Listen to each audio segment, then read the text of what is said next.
یہ کتاب مسند الامام زید ہے، جس کے کتاب کے ہر حدیث کی ہر سند میں صرف 4 راوی ہیں۔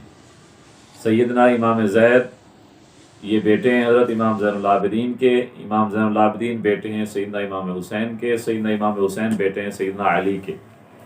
اس حدیث میں بھی یہی 4 راوی ہیں۔ اس کے یہ بیروت لبنان کی چھپی ہوئی ہے۔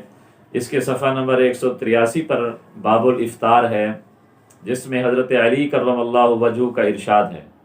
سیدنا علی کرم اللہ وجہہ نے فرمایا، ثلاث من اخلاق الانبیاء، 3 چیزیں ایسی ہیں جو تمام نبیوں کی عادات میں سے ہیں، تمام نبیوں کے اخلاق میں سے ہیں، صرف ایک نبی نہیں، سارے نبی اس طرح کرتے تھے۔ پہلی چیز تعجیل الافطار، کہ جب افطاری کا وقت ہو جائے اس کے اندر جلدی کرنی چاہیے۔ دوسری چیز تاخیر السحور، سحری کو آخری وقت میں ختم کرنا چاہیے۔ وضع الکف علی الکف تحت السرہ، اپنی ہتھیلی کو دوسری ہتھیلی پر رکھ کر ناف کے نیچے باندھنا چاہیے۔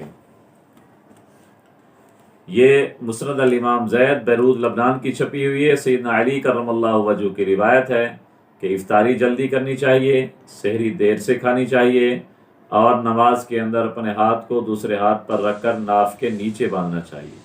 تو اس لیے ہمیں بھی چاہیے کہ ہم سیدنا علی کرم اللہ وجہہ کے حکم اور سنت کے مطابق نماز کے اندر اپنے ہاتھوں کو ناف کے نیچے باندھیں۔